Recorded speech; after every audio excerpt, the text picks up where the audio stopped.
नमस्कार, मी सिद्धांत आणि लॉजिकल सिद्धांत या आपल्या युट्यूब चॅनलमध्ये तुमचं अगदी मनपूर्वक स्वागत आहे. आज 14 नोव्हेंबर, म्हणजे भारताचे पहिले पंतप्रधान असलेल्या पंडित जवाहरलाल नेहरूंचा आज जन्मदिवस आहे. त्यांना या जन्मदिनी विनम्र अभिवादन करतो. पण गेल्या काही वर्षांमध्ये एक गोष्ट सुरू झाली आणि भाजप सत्तेत आल्यानंतर ती गोष्ट व्हॉट्सअप युनिव्हर्सिटीच्या माध्यमातून असेल किंवा सोशल मीडियाच्या माध्यमातून असेल, ही कुजबूज मोठ्या प्रमाणावर होते की नेहरूंनी देशाचं वाटोळं केलं, किंवा त्यांच्यामुळे आपण अर्धा काश्मीर हारलो, चीन सोबतचं युद्ध हारलो. या सार्वजनिक जीवनातल्या गोष्टींबद्दल तर टीका होतेच, पण अगदी लेडी माउंटबॅटन सोबत त्यांचं अफेअर होतं अशी खालच्या पातळीची टीका किंवा वैयक्तिक आयुष्याबद्दलची टीका सुद्धा त्यांच्याबद्दल होते. तर या गोष्टीबद्दल कधीतरी पुराव्यानिशी किंवा तथ्यांच्या आधारे चर्चा व्हावी अशी माझी भूमिका होती आणि तशी बऱ्याच दिवसाची इच्छा होती. तर आज नेहरू जयंतीच्या निमित्तानं एका तज्ज्ञ माणसाला, ज्यांनी नेहरूंबद्दल, गांधींबद्दल किंवा इतिहासाबद्दल एकंदरीत अ, खूप अभ्यास केलाय, त्यांनी पुस्तकं लिहिली, म्हणजे मजबूती का नाम महात्मा गांधींसारखं प्रसिद्ध पुस्तक त्यांनी लिहिलंय. असे लेखक चंद्रकांत झटाले सर आपल्या सोबत आहेत. तर सर नमस्कार, लॉजिकल सिद्धांत मध्ये तुमचं स्वागत आहे. नमस्कार तर नमस्कार. सर आपण सुरू करताना आधी आरोप घेऊ, म्हणजे नेहरूंवर काय काय आरोप होतात, म्हणजे आरोपी नेहरू म्हणून काय काय आरोप होतात, त्यातलं तथ्य काय आहे, त्यातलं सत्य काय ते मी तुमच्याकडून समजून घेतो. आणि त्यानंतर हे आरोप का होतात हे आपण जरा शेवटी समजून घेऊ. तर सर, पहिला आरोप नेहरूंवर नेहमीच होत असतो की अ, सरदार वल्लभभाई पटेलांना जास्त मतं मिळाली होती आणि तरीही नेहरू पंतप्रधान झाले आणि हा गांधींचा हट्ट होता असं सांगितलं जातं. आणि गांधींच्या या हट्टामुळं भारताचं वाटोळं झालं, म्हणजे नेहरू पंतप्रधान झाले हे वाटोळं असं त्यांचं म्हणणं असतं. तर या आरोपांबद्दल काय तथ्य आहे, यातली सत्यता काय आहे ते आम्हाला थोडी सांगा. सरदार पटेलांबद्दलचा आरोप नेहरूंचा फार प्रसिद्ध आहे. नेहरूंना बदनाम करण्यासाठी सरदार पटेलांचा वापर हे लोक करतात. पण सरदार पटेलांच्या खांद्यावर बंदूक ठेवल्या जाते आणि नेम लावला जातो नेहरूंवरती. त्याच्यात सरदार पटेलांचं अजिबात काही म्हणणं नसतं. म्हणजे जे काही लोक सांगतात असं की सरदार पटेलांना जास्त मतं मिळाली आणि नेहरूंना कमी मिळाली. पहिली गोष्ट ही की जेव्हा भारताच्या लोकसभेची पहिली सार्वत्रिक निवडणूक झाली 51-52 साली, त्या काळात सरदार पटेल जिवंतच नव्हते. सरदार पटेल वारले 1950 साली. लोकसभेची जी पहिली निवडणूक झाली आपल्या देशाची ती 51-52 सालात झाली. आणि दुसरी गोष्ट, हंगामी हा, सरकार असताना सुद्धा ते आजारी ते होते. ते सांगतो मी की हे जे मतांची गोष्ट सांगितली जाते की नेहरूंना कमी मते मिळाली आणि सरदार पटेलांना जास्त, तर आजही म्हणजे कोणत्या एखाद्या पक्षाचा जर आपल्याला अध्यक्ष निवडायचा आहे तर त्यासाठी विविध आपल्या जिल्हा काँग्रेस कमिट्या जशा असतात त्या जिल्हा काँग्रेस कमिट्यांकडून आपलं मत मागवलं जाते. तर तुम्हाला काय वाटते की कोण अध्यक्ष झाला पाहिजे आपल्या पक्षाचा? पंतप्रधान पदाचा नाही, आपल्या पक्षाचा अध्यक्ष म्हणून कोण अध्यक्ष झाला पाहिजे. आणि त्याच्यात सरदार पटेलांचं बऱ्याच लोकांनी, काँग्रेस कमिट्यांनी नाव पाठवलं की सरदार पटेल आपल्या पक्षाचे अध्यक्ष झाले पाहिजेत म्हणून. पण हे पंतप्रधान पदासाठी नव्हतं, पक्षाच्या अध्यक्षपदासाठी होतं. आणि आपल्या देशाचे पंतप्रधान पंडित जवाहरलाल नेहरूच होतील हे सर्व काँग्रेसींना, जेही काँग्रेस कमिटीचे सगळ्या जिल्ह्याचे जे प्रतिनिधी असतील त्या सगळ्यांना माहित होतं. कारण महात्मा गांधींनंतर या देशातला सगळ्यात लोकप्रिय नेता हे पंडित जवाहरलाल नेहरू होते. आता सरदार पटेलांचा आक्षेप अजिबात नव्हता. सरदार पटेल काही लेचापेचा माणूस नव्हता. सरदार पटेलांचा म्हणजे महात्मा गांधी स्वतः म्हणायचे की जर कधी असं समजू नका तुम्ही की सरदार पटेल माझं सगळं ऐकतात म्हणून, ते अनेकदा त्यांचंही मुलं ऐकायला भाग पाडतात म्हणून, असं महात्मा गांधी म्हणायचे.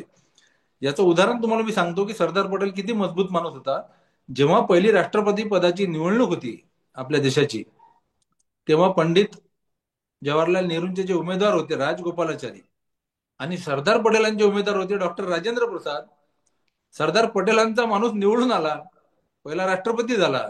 म्हणजे स्वतःचा राष्ट्रपती सुद्धा बनू शकतो, तो माणूस कमजोर असणार आहे का? सरदार पटेल अतिशय मजबूत माणूस होता, त्यांना अजिबात आक्षेप नव्हता काही. त्यांचा त्यांना अजिबात काही म्हणणं नव्हतं की त्यांनाही माहित होतं की नेहरूंसारखा दूरदृष्टी असणारा पंतप्रधान झाला पाहिजे या ठिकाणी.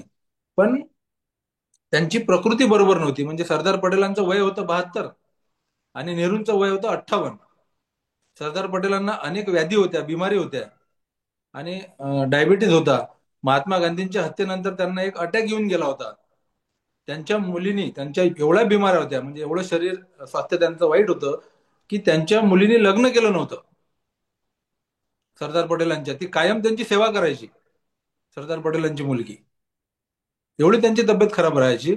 आणि सरदार पटेलांनी शेवटच्या काळात, म्हणजे ज्या वेळेस ते वारले त्याच्या 8 दिवस अगोदर, जेव्हा ते दिल्लीवरून अहमदाबादला चालले होते विमानाने, त्याच्या अगोदर आपल्या सोबतचे जे आपले मित्र आहेत नवी गाडगीळ, त्यांचा हात हातात घेतला सरदार पटेलांनी आणि त्यांना सांगितलं की मला एक वचन द्या तुम्ही. त्यांनी म्हटलं काय वचन? तर म्हणे पंडितजींसोबत म्हणजे जवाहरलाल नेहरूंसोबत तुमचे काहीही मतभेद असतील, कितीही मतभेद असतील, पण जवाहरची साथ तुम्ही शेवटपर्यंत सोडू नका. हे ओके. सरदार पटेल वारण्याच्या 8 दिवस अगोदर सांगतात आहेत. पण हे कोण सांगतात, हे आरोप कोण लावणारे, कोण लोक आहेत? हे आरोप लावणारे ते लोक आहेत जे सरदार पटेल स्टेडियमचं नाव बदलून नरेंद्र मोदी स्टेडियम करतात. म्हणजे मला सांगा की आपण कोणत्याही स्टेडियमचं, कोणत्याही वास्तूचं, कोणत्या रस्त्याचं किंवा कोणत्याही शहराचं नाव केव्हा बदलतो आपण? जेव्हा ते नाव एखाद्या परकीय आक्रमणकर्त्याचं नाव आहे, आपल्या नाव. देशाच्या शत्रूचं नाव, त्यावेळेस आपण बदलतो. मग सरदार पटेलांच्या नावाचं जे स्टेडियम आहे, त्या स्टेडियमचं नाव बदलण्याचा अर्थ काय? बरं, तुम्ही स्टेडियम बांधा ना, त्याच्यापेक्षा 10 पट मोठं स्टेडियम बांधा, त्याला पंतप्रधान नरेंद्र मोदी स्टेडियम असं नाव द्या, कोणाचीच काही हरकत नव्हती. पण सरदार पटेल यांच्या नावाचं स्टेडियम बदलून त्याचं नाव नरेंद्र मोदी स्टेडियम करणं, इतका अपमान तर ब्रिटिशांनी केला नाही कधी सरदार पटेलांचा. आणि हे लोक आज नेहरूंवरती आरोप करतात. यांना सरदार पटेलांची अजिबात घेणं देणं नाही. सरदार पटेलांनी RSS वरती बंदी आणलेली आहे ना. ओके.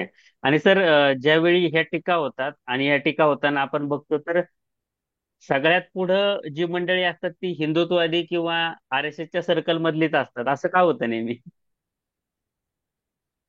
काय, हिंदुत्ववाद्यांना सगळ्यात मोठी अडचण या दोनच लोकांची होती, म्हणजे महात्मा गांधी आणि पंडित जवाहरलाल नेहरू. यांना धर्मनिरपेक्षता, राष्ट्रीय एकता, समता, बंधुता हे विषय नको आहे, नको होते कायमपासून. पण महात्मा गांधी आणि पंडित जवाहरलाल नेहरूंमुळे हे आपल्या राज्यघटनेत सुद्धा समाविष्ट झाले हे सगळे विषय, आणि आपल्या देशाच्या संस्कृतीत सुद्धा मुरले ते विषय. आणि जवाहरलाल नेहरू शेवटपर्यंत त्याच्यावरती ठाम राहिले. ही त्यांची सगळ्यात मोठी अडचण होती हिंदुत्ववाद्यांची. आणि मी सांगतो नेहमी की महात्मा गांधींवरती हल्ले झाले अनेकदा, हे अनेकांना माहित आहे. पण महात्मा गांधींसोबत लिस्टमध्ये, म्हणजे ज्यांना मारलं पाहिजे असं हिंदुत्ववाद्यांच्या लिस्टमध्ये जे दुसरं नाव होतं ते होतं पंडित जवाहरलाल नेहरू. आणि ज्या दिवशी म्हणजे महात्मा गांधींवरती 20 जानेवारीला हल्ला झाला होता, एक बॉम्ब हल्ला, मदनलाल पहावाने दिल्लीच्या बिर्ला हाऊसमध्ये तो बॉम्बस्फोट केला होता. बॉम्ब. त्याच दिवशी पंजाबच्या अमृतसरमध्ये पंडित जवाहरलाल नेहरूंवरती सुद्धा बॉम्ब फेकला गेला होता, हात बॉम्ब. पण सुदैवाने ते ओके. बचावले, हानी झाली नाही. तर त्यांचा जो धार्मिक राष्ट्र बनवण्याचा जो काही त्यांचा उद्देश आहे, धर्मांध लोक तयार करण्याचा, नागरिक तयार करण्याचा जो उद्देश आहे, त्याच्यातली सगळ्यात मोठी अडचण हे जवाहरलाल नेहरू होते. त्यामुळे नेहरूंवरती कायम हे लोक आरोप करत असतात. तर हा विषय तर आपल्याला शेवटी घ्यायचा होता, पण याला जोडूनच आता कंप्लीट करतो मी. की सरदार पटेल असतील किंवा सुभाषचंद्र बोस असतील, अ, हे तसे काँग्रेसी जुने, म्हणजे काँग्रेसमध्ये त्यांचे मतभेद असतील, एकमेकाबद्दल त्यांनी राग पण व्यक्त केलेला असेल, पण काँग्रेस पक्षांतर्गतची ही गोष्ट होती. पण भाजप असेल किंवा संघ परिवार असेल, नेहमी सरदार पटेलांना असेल किंवा बोसांना असेल की स्वतःच्या बाजूनं असल्यासारखं सांगतं आणि अ, नेहरूंनाच व्हिलन बनवलं जातं.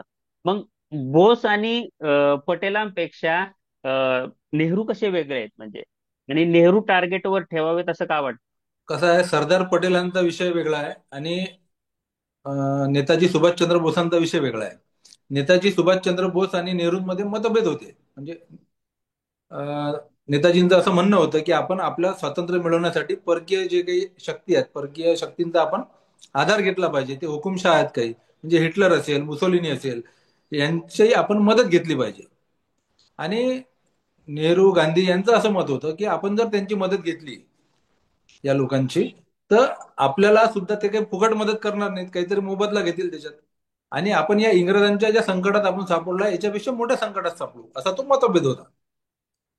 पण जर नेताजी पुढे जगले असते, वाचले असते आणखी पुढे 45च्या पुढे, तरी त्यांनी नंतर नेहरूच्या मताची ते सहमत असते, परंतु ते वारले. मग आता वारल्यानंतर काय झालं की यांना आरोप ठेवायला बरं झालं की नेहरूंनी त्यांची काळजी घेतली नाही, नेहरूंनी त्यांचं दमन केलं, नेहरूंनी त्यांना चान्स दिला नाही, किंवा गांधींनी त्यांचं दमन केलं. उलट गांधींनीच सगळ्यात पहिले नेताजी सुभाषचंद्र बोसांना सांगितलं होतं की तुम्ही स्वतः या काँग्रेसमध्ये आणि तुम्ही नेतृत्व करा, तुम्हाला काय करायचं तुम्ही स्वतः येऊन बदल घडवा इथं. पण सरदार पटेलांचा विषय किंवा राजेंद्र प्रसादांचा विषय असा होता की हे सगळेजण धर्मनिरपेक्ष मानणारे होते, धर्मनिरपेक्षता मानणारे होते, धर्मनिरपेक्षच राज्य पाहिजे असं म्हणणारे होते, धार्मिक राज्याच्या विरोधात होते. परंतु काय झालं की 1947 साली ज्या दंगली उद्भवल्या त्या काळात, त्यावेळेस अनेक काँग्रेसचे नेते, म्हणजे अनेकांचे नाव जर सांगितले तर अनेकांचा विश्वास बसणार नाही, पण अनेक असे मोठे नेते जे नेहमी धर्मनिरपेक्षतेचीच भाषा बोलत होते, ते लोक सुद्धा मुस्लिम विरोधी झाले होते या दंगलीच्या काळात. ते- आणि हिंदूंकडे त्यांना झुकतं माप होतं. म्हणजे ज्यावेळेस दंगली चालू होत्या तेव्हा नेहरू आणि मौलाना आझाद गांधींकडे गेले होते, आणि त्यांनी शेवटी गांधींकडे तक्रार केली होती की इथं मुस्लिमांच्या कत्तली घडून राहिल्या, डोळ्यात देखत सगळ्यांच्या, सगळ्यांना दिसतात आहे, पण आपलं गृह खातं आणि सरदार पटेल काही करून नाही राहिले त्याच्यावरती कारवाई, त्याच्यावरती ऍक्शन घेऊन नाही राहिले, त्यांना वाचवण्यासाठी काही प्रयत्न करून नाही राहिले. हे गांधींकडे कंप्लेंट घेऊन गेले, आणि त्यावेळेस सरदार पटेलही तिथं उपस्थित होते, तिथे बसलेले होते. सरदार पटेलांनी सांगितलं की असं काही नाही, काही एकट दुक्कट घटना अशा घडल्या असतील, पण असं सरसकट काही घडत नाही. पण गांधींनी त्यांना त्यावेळेस, नाराज झाले होते गांधी, की माझ्या डोळ्याच्या समोर या सगळ्या घटना घडून राहिल्या आणि तुम्ही सांगता की हे सगळं खोटं आहे म्हणून. म्हणजे डॉक्टर राजेंद्र प्रसाद, सरदार पटेल किंवा असे जे अनेक नेते होते हे हिंदुत्वाकडे झुकले त्या काळात. त्यांना असं वाटत होतं की या देशात जे काही मुस्लिम अधिकारी आहेत, जे मुस्लिम इथं थांबलेले आहेत आपल्या फाळणीनंतर, आणि जे अधिकारी आहेत ते आपल्या देशाप्रती निष्ठा राखणार नाहीत. सरदार पटेल तर भाषणात बोललेले आहेत एकदा की त्यांनी इथं मुस्लिम राहिले ठीक आहे, पण त्यांनी या भारताविषयी त्यांची निष्ठा सिद्ध करावी म्हणून. म्हणजे त्यांचं हिंदुत्वाकडे जे झुकतं माप होतं हे ओके. यांच्या पण सर हे पडतं. या स्टेटमेंटच्या अनुषंगाने मी तुम्हाला थोडं कट करतो. या स्टेटमेंटच्या अनुषंगानंच हे असं एकल दुक्कल जे स्टेटमेंट असतं हे कुठलं तरी उचलायचं आणि व्हॉट्सअपला फेसबुकला या आधारे आर्ग्युमेंट करायचं, याकडे तुम्ही कसं बघता? नाही, इथं काय आहे प्रॉब्लेम, सगळ्यात मोठी अडचण ही आहे की सोशल मीडियावरती व्यक्त होताना तुम्हाला कुठल्याही गोष्टीचा पुरावा द्यावा लागत नाही, तुम्हाला संदर्भ द्यावा लागत नाही. तुमच्या मनात जे येईल ते तुम्ही लिहून टाका, ते खरं खोटं ते पाहण्याच्या भानगडीत कोणी पडत नाही. आणि अनेकांना असं वाटतं की एवढ्या जाहीरपणे जर सोशल मीडियावरती कोणीतरी बोलते आहे, लिहिते आहे, म्हणजे ते खरंच असलं पाहिजे, त्याच्यावरती लोक विश्वास ठेवतात ना. पण ते गोष्टी ते लोक पुस्तकातून लिहित नाहीत. मी अनेकदा म्हणतो की गांधी नेहरूंबद्दल जे RSS भाजपचे नेते इथं बोलतात, म्हणजे आपल्या देशात नेहमी आरोप करतात, कुजबूज मोहीम राबवतात, सोशल मीडियावरती आरोप करतात, हे सगळ्या गोष्टी, हे आरोप, हेच नेते भाजप काँग्रेसचे, भाजप RSSचे नेते विदेशात गेल्यावर का बरं करत नाही? विदेशात जाऊन का बरं म्हणत नाहीत गांधींमुळे आमच्या देशाचं वाटोळं झालं, नेहरूंमुळे आमच्या देशाचं वाटोळं झालं? हे लोक विदेशात जाऊन बोलत नाहीत कारण यांना माहित आहे सगळ्या गोष्टी खोट्या आहेत. या गोष्टी आपण जे आरोप लावतो त्याला कोणताही पुरावा नाही, हे त्यांनाही स्वतः सगळं माहिती आहे. सर तुम्ही फाळणीचा रेफरन्स मागाशी दिला आणि फाळणीच्या रेफरन्सनेच पुढे जाऊन थोडंसं मला एक प्रश्न विचारायचा आहे की नेहरूंवर होणारा पुढचा आरोप तोच आहे की ज्यावेळी काश्मीरचा मुद्दा आला, म्हणजे कबायली वेशामध्ये पाकिस्तानचे जे रेग्युलर्स होते, म्हणजे आर्मीची लोक होती, ती भारतात शिरली आणि त्यांनी काश्मीर म्हणजे ताब्यात घ्यायला सुरुवात केली. त्यावेळेस इंडियन आर्मीने त्यांना पाठीमागे ढकललं, ज्यावेळी हरिसिंगासोबत करार झाला वगैरे गोष्टी झाल्या. तर पाठीमागे ढकलत असताना नेहरू UN मध्ये गेले आणि त्यामुळं युद्धबंदी झाली आणि अर्ध जे काश्मीर आहे ते पाकिस्तानकडे राहिलं. तर या गोष्टीचं थोडं नीट ऐतिहासिक पुराव्यानिशी काय सांगतात ऐतिहासिक पुरावे? कसं आहे, हा आरोप अनेक जण करतात, आपले गृहमंत्री अनेकदा करतात, संसदेत सुद्धा बोलले आहेत आपले गृहमंत्री की काही वेळा नेहरूंनी अजून जर पंतप्रधान पण त्या अँगलने बोललेले आहेत. बोललेले आहेत की 2-4 दिवस 8 दिवस अजून युद्ध चाललं असतं, तर तो संपूर्ण जो पाक व्याप्त काश्मीर आहे तो सगळा भाग आपल्या भारतात आला असता. आता या लोकांना, हे लोक पुस्तकं वाचत नाहीत, इतिहास वाचत नाहीत, की माहीत असून झोपलेल्याचं सोंग घेतात, मला कळत नाही. आपण अनेकांना हा आरोप ऐकल्यानंतर खरा वाटतो. बऱ्याच लोकांना असं वाटू शकतं की खरी गोष्ट आहे, 8 दिवस जर युद्ध चाललं असतं तर भेटलं असतं काश्मीर आपल्याला. पण काय होतं की युद्ध कोणत्या काळात झालं आपलं? 1947ला, 15 ऑगस्ट 1947ला आपला देश स्वतंत्र झाला. युद्ध सुरू झालं 22 ऑक्टोबर 1947ला, म्हणजे तब्बल 2.5-3 महिन्यानंतर आपला देश स्वतंत्र झाला. आपला देश जेव्हा स्वतंत्र झाला तेव्हा फाळणी झाली, आणि फाळणीत फक्त नागरिक आणि जमीन या दोघांचीच फाळणी झाली नाही. इथल्या पैशाची फाळणी झाली, इथल्या सैन्याची फाळणी झाली, आणि इथली जी युद्ध सामग्री होती त्याची सुद्धा फाळणी झाली. सैन्य किती होतं आपल्या भारताचं? 5 लाख सैन्य होतं. या 5 लाख सैन्यापैकी आपल्या हिशावरती आलं 2,80,000 सैन्य. 2,80,000 सैन्य. पाकिस्तानच्या हिशावरती गेलं 2,20,000 सैन्य. म्हणजे फक्त 30,000चा फरक. सारखी बाकी जे लढाऊ विमान आहेत, रणगाडे आहेत, जे टँक आपण म्हणतो, युद्धाचे रणगाडे, शस्त्र आहेत जे, या सगळ्या शस्त्रास्त्रांची सारखी वाटणी झाली 50-50%. म्हणजे ओके. विमानं, जहाज असतील त्या सगळ्याची सारखी वाटणी झाली. म्हणजे 15 ऑगस्ट 1947ला किंवा 1947 साली भारत आणि पाकिस्तान ही दोन्ही राज्यांची जी सैनिकी क्षमता होती, लष्करी क्षमता होती, ती सारखी होती. दोघांची सारखी होती 47 साली. आणि भारताकडे जे सैन्य आलं त्याच्यात भूभाग बराचसा होता. आणि त्यावेळेस काय चालू होतं की आपले जे काही संस्थानिक होते, म्हणजे हैदराबाद असेल, जुनागड असेल, त्या ठिकाणी आपलं सैन्य बंदोबस्तात लागलेलं होतं सगळीकडे. आपली सीमा मोठी, आपला भूभाग मोठा भारताचा, तिकडे ते सैन्य लागलेलं. आणि हे युद्ध ज्या काळात सुरू झालं, ती जी जमीन होती तिथे आपल्या सैन्याला लढण्याची सवय नव्हती. जे काश्मीरची जी भूमी होती त्या ठिकाणी काय झालं, म्हणजे अनेक बाबी आहेत. हा एक विषय झाला की आपली सारखी वाटणी झाली, सारखं दोघांची क्षमता होती. दुसरा विषय असा झाला की त्यांना ते अफगाणी कबायलीच्या टोळ्या होत्या, त्यांचा पाठिंबा होता, त्यांना त्या भागात लढण्याची सवय होती, प्रॅक्टिस होती. तिसरा असा भाग होता की हरिसिंग जो राजा होता काश्मीरचा, त्याचं जे 5,000चं सैन्य होतं, त्या 5,000 सैन्यापैकी 3,000 मुस्लिम होते. आणि त्या 3,000 मुस्लिमांनी काय केलं की पाकिस्तान सैन्याची बाजू घेतली त्या काळात, त्या ओके. युद्धात. आणि फक्त पाकिस्तानी सैन्याची बाजूच घेतली नाही, तर त्या 5,000 पैकी हे 3,000 सोडून जे 2,000 उरले होते बाकीचे सैनिक, त्या 2,000 सैनिकांची कत्तल केली. म्हणजे जे भारताच्या बाजूने लढणारे जे लढणार होते, त्या 2,000 सैनिकांची कत्तल केली. बिलकुल. तेही सैन्य त्यांच्या बाजूने, काश्मीरातलं 3,000, ते कबायली अफगाणिस्तानातले जे काही होते ते लोक, ते त्यांच्या बाजूने. त्यांचं सैन्य, शस्त्रसामग्री, लष्करी साहित्य सगळं तुल्यबळ आपल्या. आणि ती युद्धभूमी जी होती ती त्यांच्यासाठी पोषक, अनुकूल. ह्या सगळ्या परिस्थितीत आपलं युद्ध किती दिवस चाललं असेल? तब्बल 14 महिने आपलं युद्ध चाललंय, तब्बल 14 महिने. अनेकांना माहित नाही, अनेकांना असं वाटतं की हे युद्ध सुरू झालं असेल, 10-15 दिवस चाललं असेल युद्ध आपलं. पण हे युद्ध सुरू झालं 22 ऑक्टोबर 1947ला, आणि संपलं कधी? 1 जानेवारी 1949 रोजी. तब्बल 14 महिने हे युद्ध चालू होतं. मग जर 14 महिन्यात आपण त्यांना जिथपर्यंत लुटू शकलो नाही, मग 2-4 दिवस जर अजून युद्ध चाललं असतं तर काय आपण पाकिस्तानपर्यंत घेऊन गेलो असतो त्यांना परत? आपण आपल्या लष्करी क्षमता ओळखल्या पाहिजे की नाही? त्या काळातल्या नव्हती आपली क्षमता तेवढी, दोघांची सारखी क्षमता होती. मग त्या 14 महिन्यात जेवढं त्या सैन्याला, पाकिस्तानी सैन्याला मागं लुटता आलं, तेवढं आपल्या सैन्याने लुटलं. थंडीचा बर्फाळ प्रदेश होता, थंडीचा जानेवारी महिना लागला होता, सैन्याला अनेक अडचणी होत्या. युद्ध आपण हरल्यापेक्षा ते जर स्थगित झालं तर हे बरं आहे, आणि आपल्याला थोडासा वेळ मिळेल आणखी, नाही तर हे लोक आणखी पुढे चालत येतील.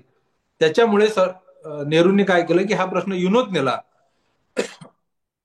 युनो समोर त्यांनी मुद्दे मांडले. कोणते? की सगळ्यात पहिला मुद्दा हा की काश्मीरी जो राजा आहे, जे महाराज आहेत, ते काश्मीरला भारतात विलीन करून घेण्यासाठी अनुकूल आहेत, त्यांची संमती आहे, त्यांनी सगळ्या अटी शर्ती मान्य केल्या आहेत. दुसरा मुद्दा असा होता की पाकिस्तानने एक अट ठेवली होती अशी त्यांची मागणी होती पाकिस्तानची, की जुनागड प्रमाणे काश्मीरमध्ये सुद्धा जनमत घेतलं जावं की त्यांना पाकिस्तानात राहायचं आहे की भारतात राहायचं आहे म्हणून. तर भारताने सांगितलं की आम्हाला ही पाकिस्तानची मागणी मान्य आहे, काश्मीरमध्ये जनमत घेतलं जावं. ते जनमत भारत किंवा पाकिस्तानने घेऊ नये, ते युनो सारख्या एका तटस्थ राहणाऱ्या संस्थेनं, आंतरराष्ट्रीय संस्थेनं घ्यावं. पण त्याच्या अगोदर पाकिस्तानने जे आपलं युद्ध, जे सैन्य इथं घुसवलं आहे पाकव्याप्त काश्मीरात, ते त्यांनी परत घ्यावं मागे आपल्या या. भागात. त्याच्यानंतर ते आम्ही जनमत घेऊ म्हणून. पण हे मागणी तर पाकिस्तान मान्य करणारच नव्हतं. पण तो प्रश्न युनोत नेल्यामुळे आपल्याला थोडा वेळ मिळाला. हे अनेकांना माहित नाही, हे युद्धाची परिस्थिती काय होती, शस्त्रसामुग्री काय होती, हे अनेकांना माहित नाही. फक्त काहीतरी बोलायचं आणि आरोप करायचा म्हणून करायचा, यासाठी हे लोक आरोप करत असतात.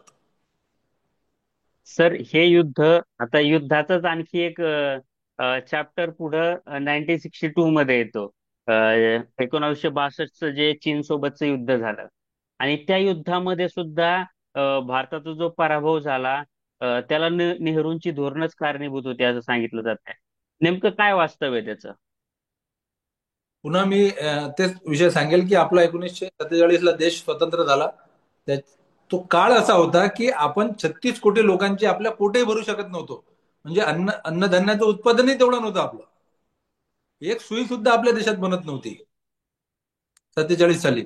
त्यामुळे नेहरूंच्या पुढे सर्वात मोठं काय होतं संकट, की या देशातल्या लोकांचे पहिले पोट भरणे, अन्नधान्याची जी गरज होती ते भागवणे. त्याच्यासोबत अनेक गोष्टींवरती त्यांनी काम केलं. त्यामुळे आपली जे लष्करी क्षमता होती ती चीनच्या बरोबरीत नव्हती त्याही काळात, ती आजही नाही. ओके. त्याही काळात आपल्या बरोबरीत नव्हती. दुसरी गोष्ट की तिब्बत त्यांनी ताब्यात घेतला होता चीननी, आणि चीनचं लष्कर आणि लष्करी सामग्री आपल्या भारताच्या बॉर्डर पर्यंत येण्यासाठी तिथून रोड होते त्यांना उपलब्ध, रस्ते जे होते दळणवळणासाठीचे, ते तिब्बत त्यांनी ताब्यात घेतल्यामुळे आपल्या बॉर्डर पर्यंत रस्ते होते. आपला ओके. हा सगळ्यात मोठी त्या काळात की आपला तो जो भूभाग होता, ती जी युद्धभूमी होती, त्याच्यावरती एक तर युद्धाचा सराव नाही आपल्या सैन्याला. 14,000 फूट उंचीवरती ते युद्ध लढलं गेलं. 14,000 फूट, जिथं ऑक्सिजनची कमी असते खूप. आता जे काही गिर्यारोहक आहेत, जे ट्रेकिंग करतात, त्यांना माहित आहे की त्या ठिकाणी काय काय होऊ शकते म्हणजे माणसासोबत म्हणून. तर आपल्या सैन्याला अजिबात लढण्याची सवय नाही. तिथपर्यंत यंत्रसामुग्री पोहोचवण्यासाठी कोणतीच दळणवळणाची साधनं नव्हती आपल्याजवळ, कारण रस्तेच नव्हते तिथे जाण्यासाठी. मग गरम कपडे किंवा शस्त्र किंवा अन्न जे सैनिकांना पुरवावं लागते, ते सुद्धा विमानानं वरून टाकण्यात येत होतं, वरून सोडण्यात येत होतं. आणि त्या दऱ्याखोऱ्या पहाडांवरती म्हणजे अजूनही नोंदी आहेत सरकारी, की कितीतरी मोठं अन्नधान्य, गरम कपडे आणि शस्त्र त्या दऱ्याखोऱ्यांमध्ये पडली आणि ती हरवली, ती सैनिकांपर्यंत पोहोचली नाही. आणि दुसरा कोणताच मार्ग नव्हता तिथं पोहोचण्याचा आपल्याकडे. आणि चीनची पूर्ण तयारी होती. म्हणजे चीनची मानसिकता अशी होती की काहीही झालं म्हणजे मला वाटतं पियुष बबेले जे आहेत त्यांनी एक पुस्तक लिहिलं नेहरूंवरती, मिथक आणि सत्य नावाचं. तर पियुष बबेले एक त्या 62च्या युद्धातल्या एका कमांडरला भेटले आणि त्यांनी त्यांच्यासोबत चर्चा केली. तेव्हा त्या सैनिकांनी आपल्याला सांगितलं, ते आता बरेच वयस्कर झाले आहेत, मला वाटतं 83-84 वर्षाचे, रामचरण सिंग काहीतरी नाव होतं त्यांचं. त्यांनी सांगितलं की चीनच्या सैन्याने सक्त आदेश दिले होते की तुम्ही जर माघारी फिरले तर तुम्हाला गोळ्या घालू आम्ही म्हणून. म्हणजे त्यांनी ठरवलं होतं की एक तर मरायचं, एक तर आपल्याला इथं जाऊन जिंकायचं आहे म्हणून. आणि आपली यंत्रसामुग्री तेवढी नव्हती, ही परिस्थिती सगळी युद्धभूमी अशी, त्या ठिकाणी आपल्या एवढ्या उंचीवरती युद्धाचा सराव नाही, ही सगळी परिस्थिती आपल्या म्हणजे विपरीत गेली, प्रतिकूल होती आपल्या सैन्याला. त्यामुळे आपल्याला तो पराभव पत्करावा लागला. पंडित नेहरूंनी हा पराभव झाल्यानंतर अजिबात मोठेपणा केला नाही की आपण तो का बरं पत्करला. त्याचे त्याचे स्पष्टपणे त्यांनी स्वीकारलं की आपण पराभव झालाय आपला, आणि तो का बरं झाला हे सगळी कारणं त्यांनी सांगितली आहेत. त्यांनी सांगितलं अजिबात मी माझे जे काही सैन्य प्रमुख आहेत त्यांच्यावरती अजिबात दोष देणार नाही, परिस्थिती तशी होती, त्यांच्याकडे साधनं नव्हती त्या प्रमाणात, आणि युद्धभूमी अशी होती, त्यामुळे तो पराभव आपला झाला. त्यांनी स्वतः ते स्वीकार केलं. आता माझा नेहमी प्रश्न असतो असा की हे जे आरोप करणारे लोक आहेत, जे आरोप करणारे लोक आहेत, त्यांचं गेल्या 11 वर्षापासून आपल्या इथे सरकार आहे. याच्या अगोदर तुम्ही पाकिस्तानचा प्रश्न उपस्थित केला की पाक व्याप्त काश्मीर घेतलं असतं. मग माझा असा प्रश्न आहे की आता ऑपरेशन सिंदूर झालं, ते का बरं या सरकारने स्थगित केलं? अजून 4-8 दिवस चाललं असतं तर आपलं पाक व्याप्त काश्मीर आपल्या भारतात आलं असतं परत. का बरं स्थगित केलं? आणि एवढंच जर चीनने दिलेला तो भूभाग जर यांच्या डोळ्यात खुपतो, यांना एवढा त्रास होतो, तर गेल्या 11 वर्षात चीनवरती हल्ला करून म्हणा, किंवा तो जो भूभाग आपला गेलेला आहे त्या काळात, त्या भूभागावरती आक्रमण करून तो भूभाग का बरं आपल्या भारतात यांनी परत घेतला नाही? तो भूभाग आपल्या भारतात परत घेणं सोडा, भाजपचा खासदार संसदेत उभा राहून सांगतोय की चीन 50 किलोमीटर आतमध्ये घुसलाय आपल्या देशाच्या बॉर्डरच्या. त्याच्यावरती काहीतरी कारवाई करा, आपण याच्यावरती काहीतरी पावलं उचलली पाहिजे. तर आपले पंतप्रधान म्हणतात की ना कोई घुसा है, ना कोई घुसा हुआ था. मग 11 वर्ष तुम्ही काय करता? तुम्ही घ्या ना, तो भाग घेऊन घ्या ना परत. पण यांना चीनचा भूभाग घेणं सोडा परत. या लोकांनी जो 3,000 कोटींचा पुतळा बांधला सरदार पटेलांचा, त्याचा कॉन्ट्रॅक्ट जो होता तो चीनी कंपनीला दिला. रामानुजन यांचा पुतळा साऊथ मध्ये बांधला मोठा, त्याचा कॉन्ट्रॅक्ट चीनला दिला. बुलेट ट्रेनचा कॉन्ट्रॅक्ट चीनला दिला. बँक ऑफ चायनाची जी मान्यता आहे भारतात आपल्या शाखा उघडण्यासाठीची, ती मान्यता बँक ऑफ चायनाला या लोकांनी दिली. पीएम केअर्स फंडात यांनी चायनीज कंपनीकडून यांनी फंड घेतला. चीनचं नाव घेण्याची ज्या लोकांची हिंमत नाही आज, त्याच्यावरती आरोप करण्याची हिंमत नाही आज, ते लोक नेहरूंवरती आरोप करतात. अरे नेहरूंनी जे केलं ते केलं, जाऊ द्या ना, पण तुम्ही घ्या ना परत. जे काही नेहरूंनी चुका केल्या तुम्ही सुधारा. सोबत आणखी काही मुद्दे आहेत. म्हणजे चीनच्या या युद्धाला आणि त्या भूभागाला धरूनच आहे की तिथं गवताचं पात उगवत नाही, तर त्या भूभागाची उपयोगिता काय आहे असं नेहरू बोलले होते, असं सांगितलं जात आहे. म्हणजे पार ते गावाखेड्यापर्यंत, आमच्या गावाकडची मुलं ज्यांनी कधी कोणतं पुस्तक वाचलं नाही आतापर्यंत, म्हणजे नेहरूंचं किंवा गांधींबद्दलचं सोडा, कोणतंच आतापर्यंत ज्यांनी काही वाचलं नाही त्यांच्यापर्यंत पण ही गोष्ट पोहोचली. ते नेहरू असं म्हणाले होते की त्या भूभागाचं काय करायचं, तिथं गवताचं पातं उगवत नाही. तर त्या स्टेटमेंट विषयी थोडं एक्सप्लेन करा ना. त्यांचं नेहरूंनी जे असं स्टेटमेंट जे बोलले होते त्या काळात, नेहरूंचं एक भाषणच आहे. त्यावेळी ज्यावेळेस हे युद्ध आपण हारलो, पराभव स्वीकारला आपण, त्यानंतर नेहरूंनी भाषण दिलं होतं. आणि त्यात त्यांनी सांगितलं होतं की या भूभागापेक्षा, जिथं गवताचं पातं उगवत नाही अशा भूभागापेक्षा, मला माझे सैनिक, माझ्या देशाचे नागरिक, त्यांचा जीव जास्त प्रिय आहे. त्यांना मरू द्यायचं नाही. चाय चाय चायनाने ठरवलं होतं की आमचे हजारो लाखो सैनिक मेले तरी चालतील आम्हाला, कारण लोकसंख्या भरपूर होती. त्यांनी ठरवलेलं होतं की आमचे कितीही सैनिक ठार झाले त्याच्यात चालतात, पण आम्हाला हे युद्ध जिंकायचं आहे. पण नेहरूंची तशी अजिबात मानसिकता नव्हती. नेहरूंना एका एका माणसाचा जीव प्यारा होता आपल्या. त्यांचं म्हणणं होतं एक एक सैनिक माझ्यासाठी महत्वाचा आहे. त्यांनी अजून माघार नसती घेतली तर चाललं असतं ना. त्या काळात त्यांनी पराभव नसता स्वीकारला, आणखी काही काळ युद्ध चाललं असतं. पण अनेक सैनिक त्याच्यात ठार झाले असते आपले. आणि आपल्याला दिसत होतं की आपण जिंकू शकत नाही. उगाच कशाला आपल्या सैनिकांचे जीव द्यायचे, आपल्या नागरिकांचे उगाच जीव द्यायचे. त्या जमिनीच्या तुकड्यापेक्षा माझ्या नागरिकांचे, सैनिकांचे जीव महत्वाचे आहेत, असं नेहरूंनी म्हटलं होतं. पण हे सगळं काही संदर्भ मागचा तोडून टाकायचा, फक्त एवढंच सांगायचं की ती जमीन गेली तर जाऊ द्या, आम्हाला काही फरक पडत नाही.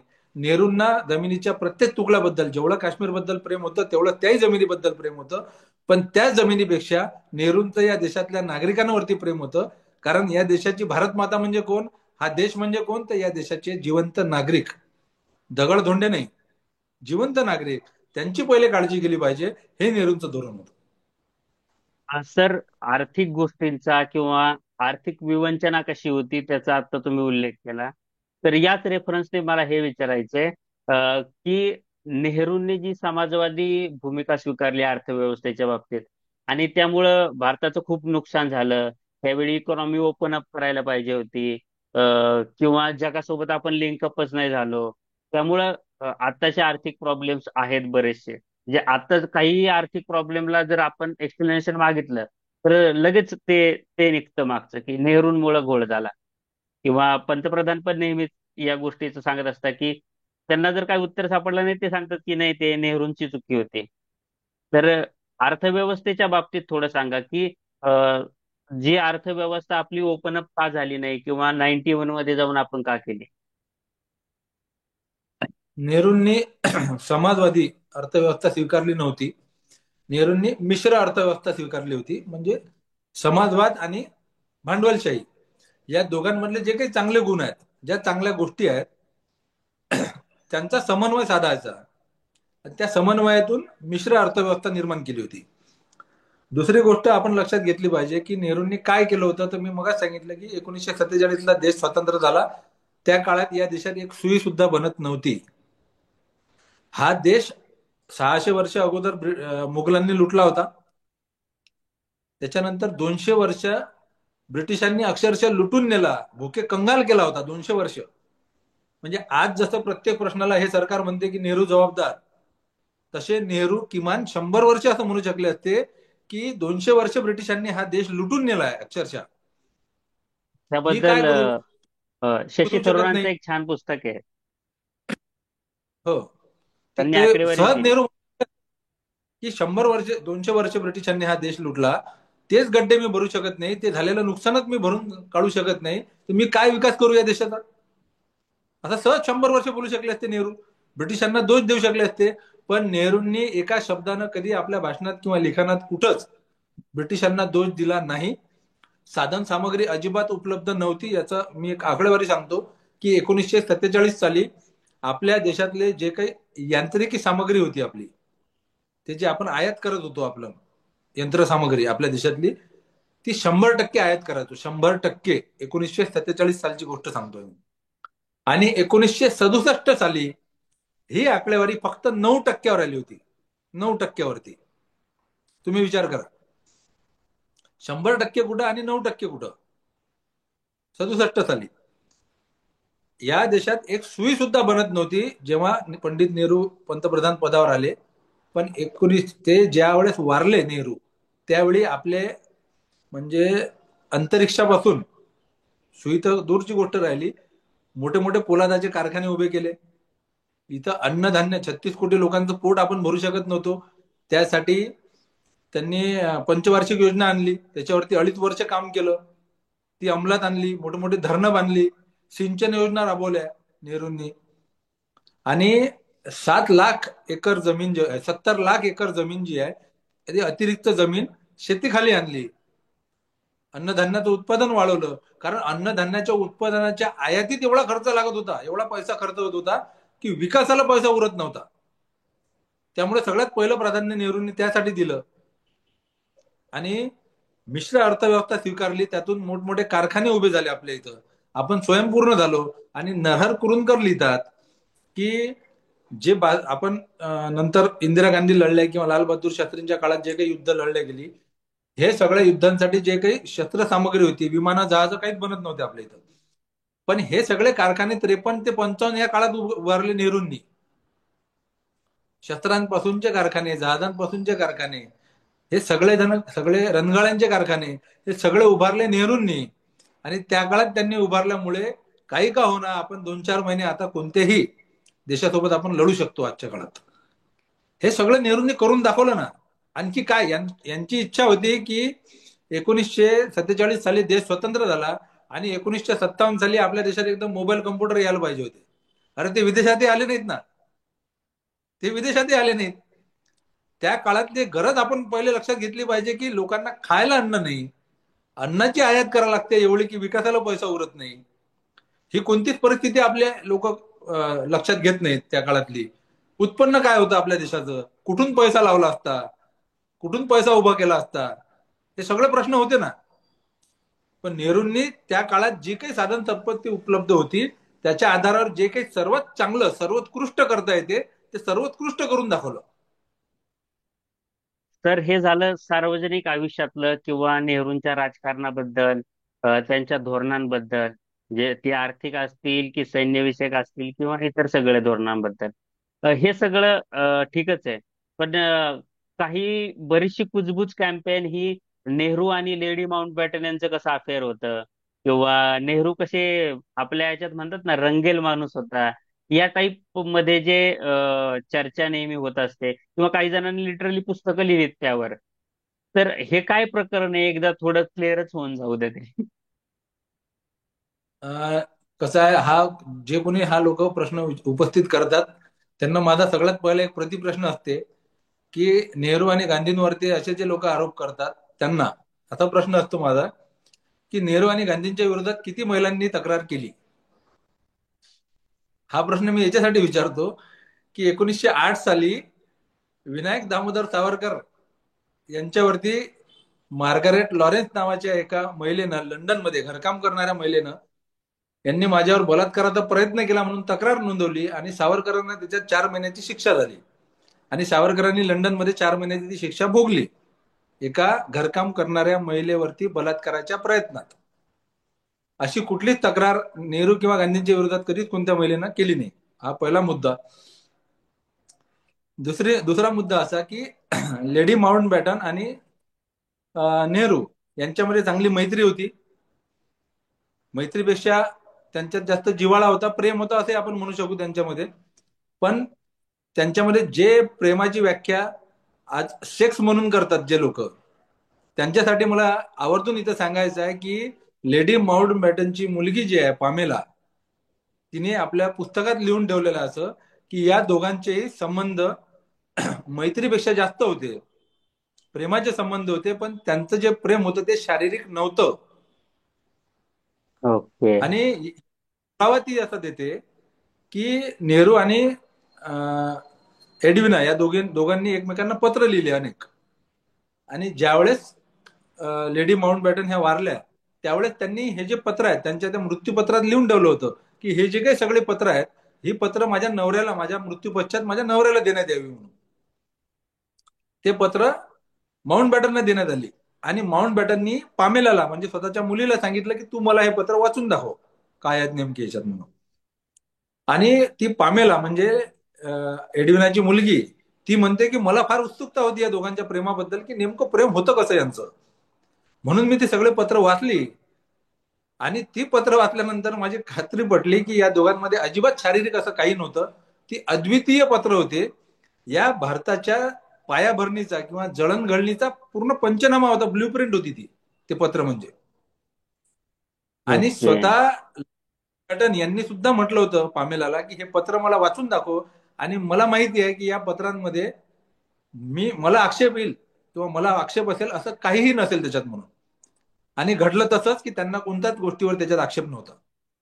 ते पत्र वाचून त्यांची खात्री पटली की लोक त्यांच्या मैत्रीला किंवा प्रेमाला समजून घेणार नाहीत असंही पामेलानं लिहून ठेवलंय.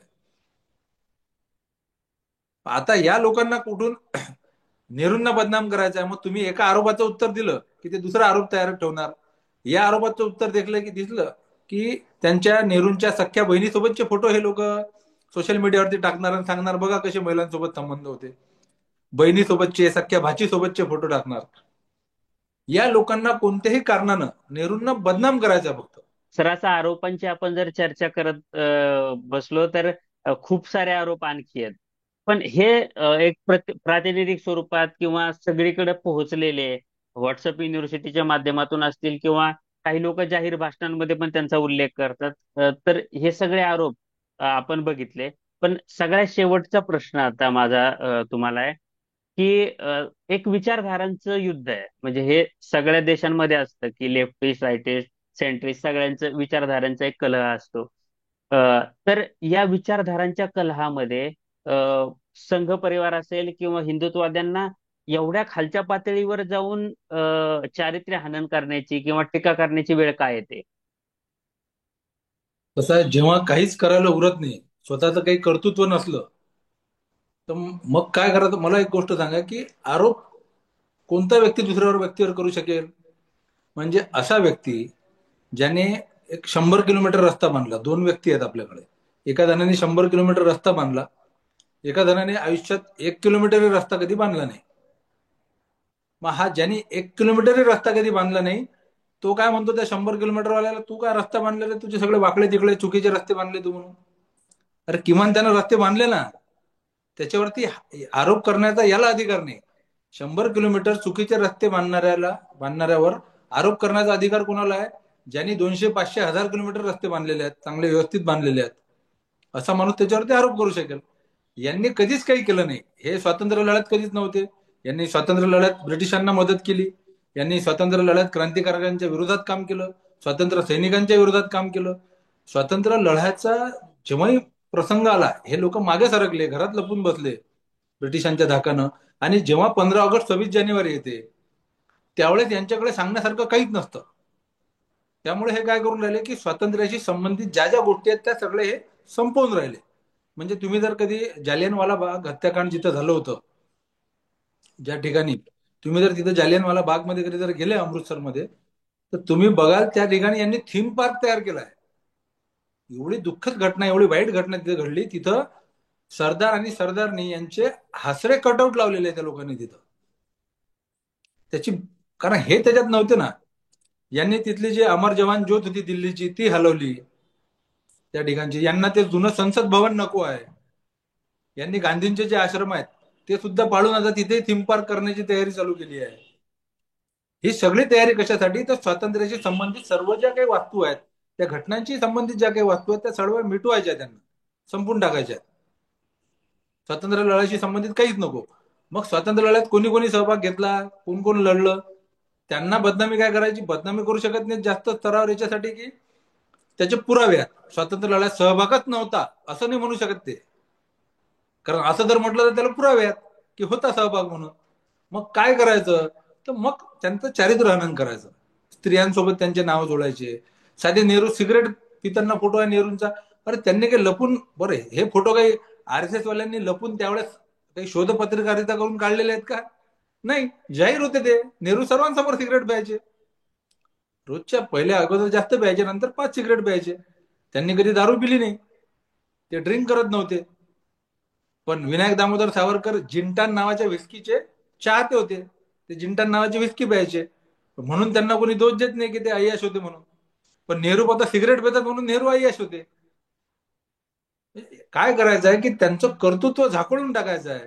मग काय करायचं की स्वतःचं तर कर्तृत्व नाही, मग असं चारित्र्य हनन करायचं. महिलांसोबत नाव जोडायचे, व्यसनांसोबत नाव जोडायचे, किंवा खूप ऐशो आरामात राहिले असं नाव जोडायचं.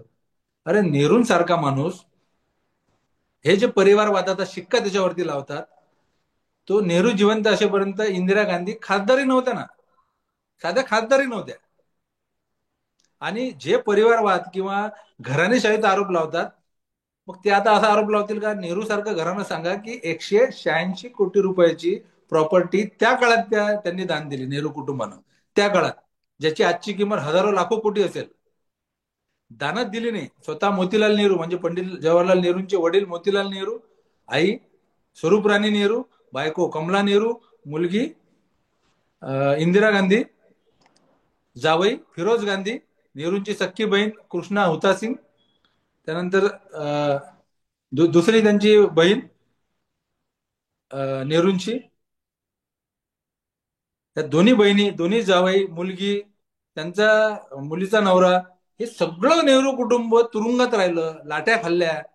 यातलं कोणी, त्यांच्या परिवारातलं कोणीच उरलं नाही की जे तुरुंगात गेलं नाही म्हणून स्वातंत्र्यासाठी.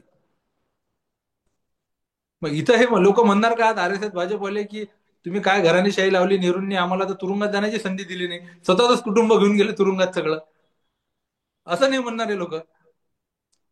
आपण ते समजून घेतलं पाहिजे की नेहरू या देशात त्या काळातल्या गांधींनंतर सर्वात लोकप्रिय नेते, आंतरराष्ट्रीय राजकारणाचा सर्वाधिक अभ्यास असणारे, दूरदृष्टी असणारे, असा एकमेव नेता होता तो त्या काळातला. आणि जो चांदीचा सोन्याचा चमचा घेऊन जन्मला, मोठ्या घरात जन्मला, पण तो ज्यावेळेस वारला त्यावेळेस त्याच्या नावाने एकही 7/12 नव्हता जमिनीचा. हे लोकांना सांगत नाहीत ना हे लोक. हे आपण समजून घेतलं पाहिजे. नेहरू जर समजून घ्यायचे, त्यांचं जे काही योगदान आहे, नेहरूंना पंतप्रधान पद फुकट भेटलं नाही. त्यांनी संपूर्ण आयुष्य स्वातंत्र्य लढ्यासाठी दिलं. 30 वर्ष आयुष्याचे स्वातंत्र्य लढ्यासाठी दिले. त्याच्यानंतरचं संपूर्ण आयुष्य हे देशासाठी अर्पण केलं. संपूर्ण संपत्ती देशासाठी अर्पण केली. संपूर्ण कुटुंबानं पूर्ण आयुष्य आपल्या देशासाठी दिलं. म्हणून ते पंतप्रधान झाले ना. आयतं नाही भेटलं की आले कुठून तरी आणि लगेच वर्षभरात त्यांना पंतप्रधान पद देऊन टाकलं, असं नाही झालं ना ते. सर, तुमचं हे अभ्यासपूर्ण विश्लेषण ऐकून आम्हाला खूप छान वाटलं. म्हणजे फार कमी लोक या प्रकारे विश्लेषण करतात किंवा एवढी थेट आणि स्पष्ट मांडणी करतात. तर तुम्ही ती मांडणी केली, त्याबद्दल तुमचे खूप खूप आभार. आणि हे सगळ्या गोष्टी डॉक्युमेंटेड आणि पुराव्यानिशी आहेत. म्हणजे मी जी पुस्तकं वाचली ती तुमच्या तोंडून त्यातल्या काही पुस्तकांचे रेफरन्स मला ऐकायला मिळाले, ते खूप छान वाटलं. तर सर, अनेक विषयांवर म्हणजे फक्त नेहरूच नाही तर गांधी असतील, पटेल असतील, किंवा सावरकर असतील, संघ असेल, या सगळ्या विषयांवर तुमच्याशी आम्ही बोलत राहू. तुमचा वेळ वेळ मिळेल आम्हाला नेहमी, अशी मी अपेक्षा बाळगतो. नक्की नक्की. आणि तुम्ही आमच्याशी बोललात, वेळ दिला, त्याबद्दल खूप खूप धन्यवाद. धन्यवाद. असेच बोलत राहू. आभार आभार, धन्यवाद.